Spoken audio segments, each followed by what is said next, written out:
আমরা এই পানি দিয়ে যাব নৌকা দিয়ে।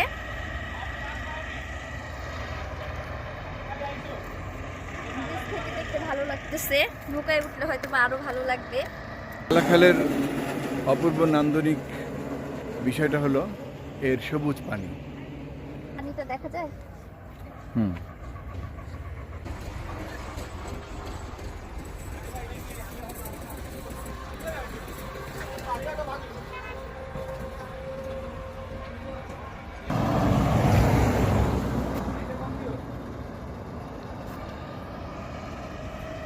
পানির কালারটা সবুজ। হুম,